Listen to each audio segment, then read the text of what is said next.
पुण्यार्चक हैं प्राचीन श्री अग्रवाल दिगंबर जैन पंचायत रजिस्टर धर्मपुरा, प्रधान श्री चक्रेश जैन, महामंत्री श्री विजेंद्र जैन, कोषाध्यक्ष श्री शेखर जैन, सचिव श्री नीरज जैन, मंदिर मैनेजर श्री पुनीत जैन।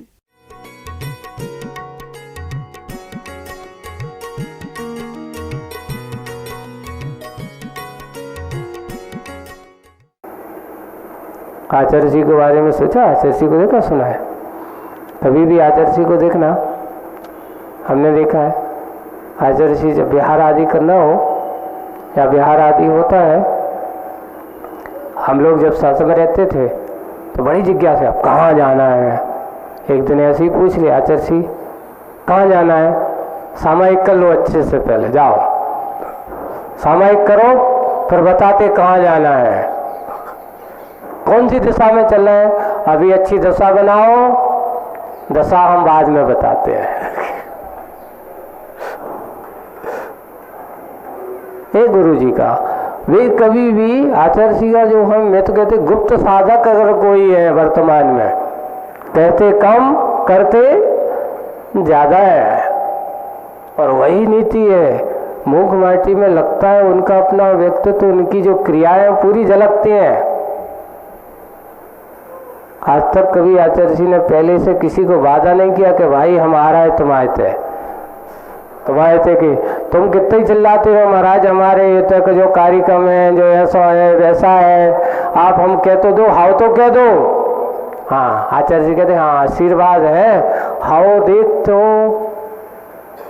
क्या कहते हैं, देखो ना, हाँ कह रहे हो ना कह रहे। ये तो उनका विशेष हमारे लिए जो कहा है वही करते हैं। देखो मैं बहुत बड़ी, तुम्हारे लिए ना भी नहीं है और हाँ भी नहीं है। ऐसी कुंभकार की दशा, गुप्त साधक साधनासी, इनकी साधना कहने की नहीं है, साधनासी। अपक्व कुंभ की पक्व आस्था, वह अभी कच्चा कुंभ है और कच्चे कुंभ ने ऐसी पक्की आस्था पर आश्चर्य हुआ, किसको? कुंभकार को। और वह कहता है आशा नहीं थी मुझे कि अति अल्प काल में इतनी सफलता मिलेगी तुम्हें। मुझे आशा नहीं थी, मैं तो सोच चुका था कि अब तो सब कुछ गया।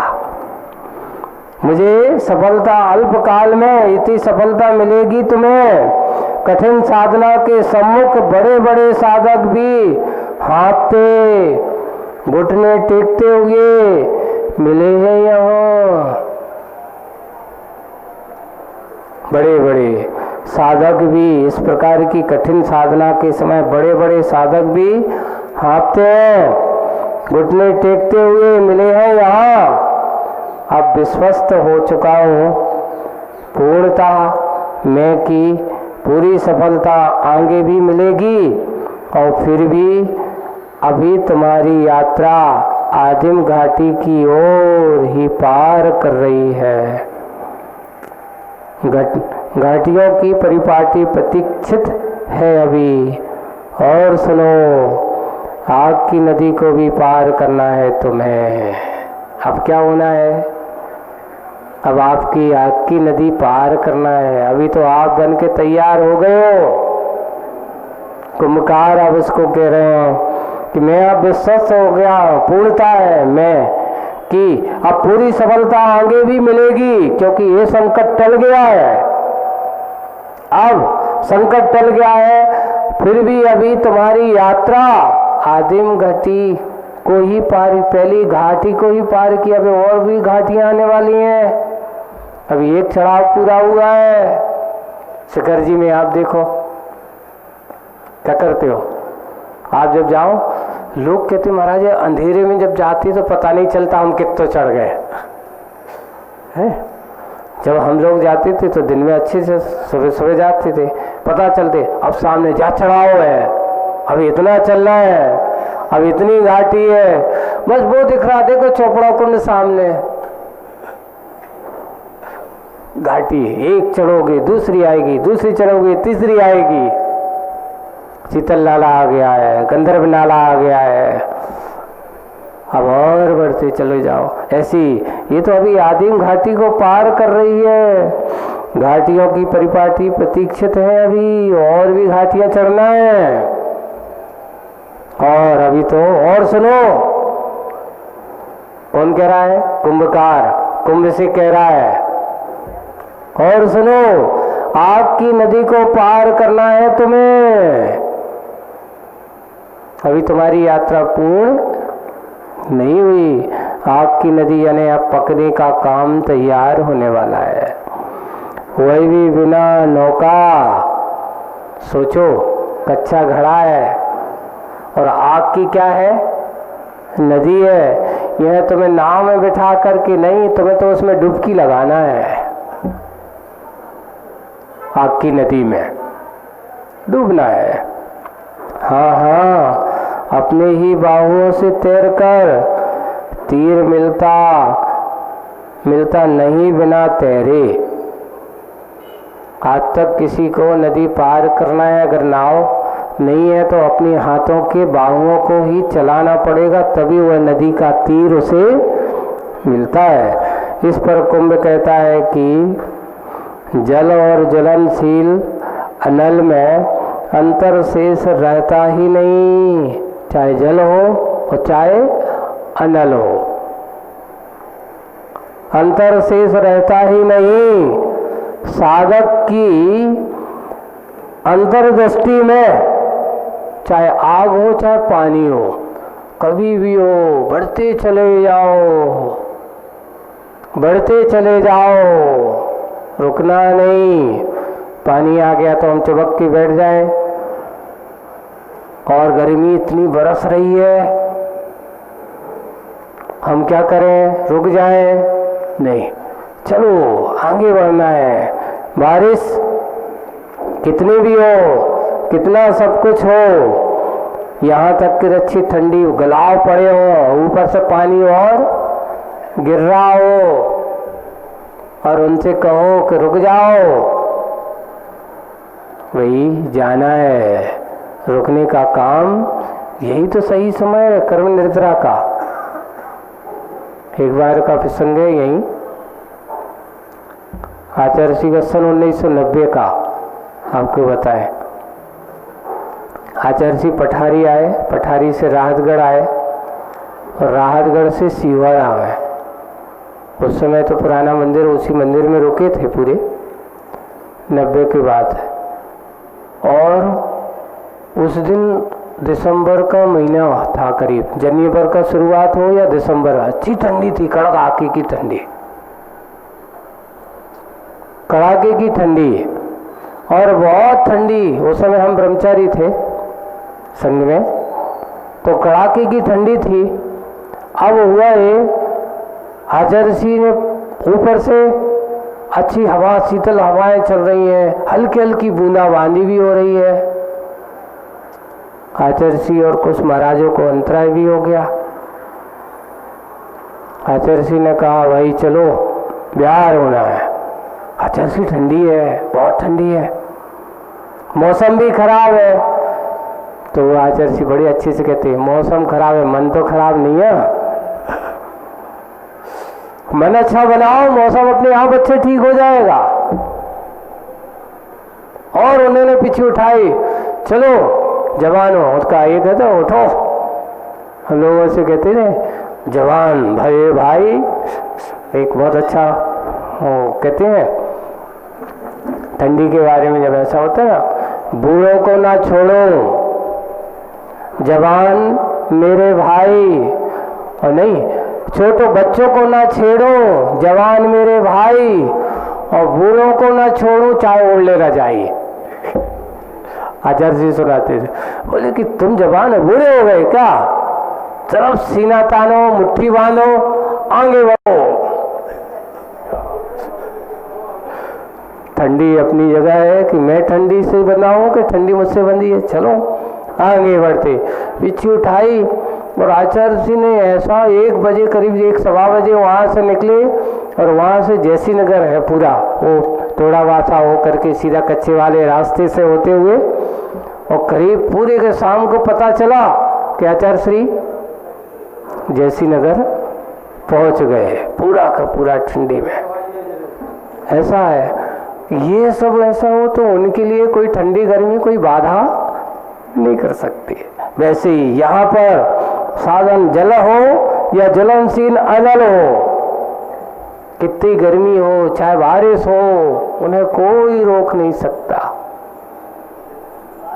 ऐसे ही अंतर शेष रहता ही नहीं साधक की अंतर दृष्टि में। साधक तो हमेशा आगे बढ़ता ही चला जाता है। निरंतर साधना की यात्रा भेद से अभेद की ओर, ये सब भेद करते हुए हमें लक्ष्य की ओर जाना है, अभेद की ओर, भेद से अभेद की ओर। मुझे ये स्त्री पुरुष आदि पर्यायों से पर के मुझे भगवान और मुझे इस पर्यायातीत अवस्था को प्राप्त करना है। वेद से अवेद की ओर बढ़ती है, बढ़ना ही चाहिए, अन्यथा वह यात्रा का नाम, वह यात्रा नाम की है। यात्रा की शुरुआत अभी नहीं हुई। कुंभ की ये पंक्तियां बहुत ही जानदार असरदार सिद्ध हुई। इतना ही कहते हुए आप राम बोलिए परम पूज्य आचार्य गुरुवर श्री विद्यासागर जी महाराज की जय। जिस बिना नहीं जिन राज सीते तोर लोजक कीच में एक सूत्र। आप लोगों को पूजन के माध्यम से या वैराग्य नहीं, पूजन में ही है कि जिसके बिना जिन राज नहीं सीजे, अर्थात जिन राज को भी जिसका रूप धारण करना पड़ा या जिन रूप को धारण करना पड़ा, इस जग के कीचड़ से निकलना हो, इस संसार के कीच से ऊपर उठना हो, तो एक ही मुद्रा है, वीतराग दिगंबर मुद्रा ही एक ऐसी मुद्रा है जिसके माध्यम से संसार के दलदल से तुम निकल सकते हो। दुनिया में और कोई उपाय नहीं है। यहाँ पर धन संपत्ति देकर के संसार के दलदल से निकल नहीं सकते। लोग कहेंगे भाई एक काम करो, मोक्ष कोई धन पैसे से खरीद लिया जाए, कोई संपत्ति दान करके लिया जाए। हाँ, इतना है कि उसका सर्वस्व त्याग करके और अपने आप को उस रूप में ढालने वाला ही संसार के दलदल से ऊपर उठा है। आज आप लोगों को इसलिए बता रहा हूं ये बात कि आचार्य भगवान का एक सूत्र है, और वो सूत्र है कि अपने जीवन काल में कुछ करो या ना करो, कुछ धन संपत्ति मिले या ना मिले, लेकिन जहां वीतराग मुद्रा का समागम तुम्हें मिलता हो, वीतराग मुद्रा का संयोग जहां तुम्हें मिलता हो, ऐसे वीतराग मुद्रा के ऐसे कार्यों में कभी भी अवसर चूकना नहीं चाहिए। लोग ये कहते हैं कि महाराजों का चतुर्मास होता है, और हम कहते हैं कि महाराजों का चतुर्थ वो तो आगम के बंधन में बंधे इसलिए एक जगह रुकते हैं। सही चतुर्मास तो होता किसका होता है? श्रावकों का होता है। आप सोचते हो कि महाराजों का चतुर्मास हो रहा है, महाराज तो अपने आप में स्थिर है। आचार्य जी एक बार कहते देखिए, श्रावक तन से एक जगह रहता है पर मन से कहाँ? पूरे जहां में घूमता रहता है। आज यहाँ जाना, आज वो करना, आज ये करना है। और साधु का जीवन कैसा होता है? वो तन से कहीं एक जगह नहीं रहते। कि साधु जो होता है, मुनि जो होते हैं, वे तन से तो चलते हैं, विहार करते हैं, पर मन से सदा कैसे होते हैं? अपने आप में स्थिर रहने वाले होते हैं। वे कभी अपने आप को विचलित नहीं करता। जैसे गृहस्थ शहर में रहता तो दुनिया में कहीं भी घूम फिर के आ जाए, वापस आएगा कहाँ? घर पे ही आएगा। लेकिन साधु क्या कहता है, आज ये घर है, कल कौन सा घर है? आज सागर है तो कल पता नहीं कौन से कहाँ क्या होगा। कभी भी किसी से बंद का नहीं रहता, उसका एक घर होता ही नहीं है। इतना है, कभी कभार चतुर्मास में ऐसे ऐसे संयोग साधु और ऐसे संत जनों के संयोग बन जाते हैं, तो कहते जैसे अंजन को एक बेटी बतुक, उसका सानिध्य मिला, अंजन निरंजन बन गया एक महामंत्र के प्रभाव से। किसके प्रभाव से? एक महामंत्र के प्रभाव से एक अंजन निरंजन बन गया। ऐसे ही संत समागम के प्रभाव से ना जाने कितने अंजन क्या बन जाते हैं, निरंजन बन जाते हैं।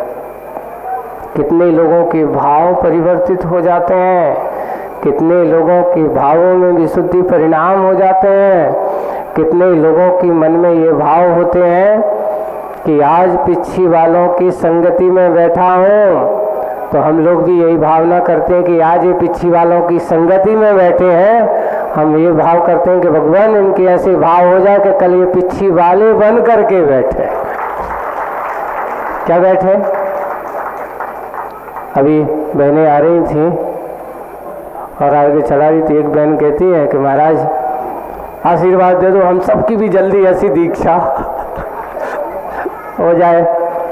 तो मैंने कहा कि देखो, दीक्षा लेने का समय, ये भी बात सत्य है, कभी कभार व्यक्ति को जिस समय परिणाम होते हैं, जिस समय ऐसे भाव होते हैं, उस समय ना जाने ऐसे निमित्त संयोग बन जाते हैं कि वो ऐसा भाव होकर के भी ऐसा नहीं हो पाता। और जब वो कभी कभार ऐसा उपादान, ऐसा निमित्त बनता है, तो परिणाम में ऐसा अंतराय कर्म का उदय आता है, होकर के भी नहीं हो पाता है। इसलिए आचार्य जी बार बार कहते, मैं दीक्षा देता नहीं हूँ, दीक्षा तो सामने वाला लेता है, मैं तो एक निमित्त मात्र हूँ। कभी कभार मेरा भाव होता है पर सामने वाले का परिणाम नहीं होता। ऐसे ही है। तो आज पूज्य आचार्य भगवान की कृपा और उनके आशीर्वाद से आप सब लोगों को इस वीतराग मुद्रा की सारभूतता, वास्तविक रूप से दुनिया की धन संपत्ति एक तरफ होती है।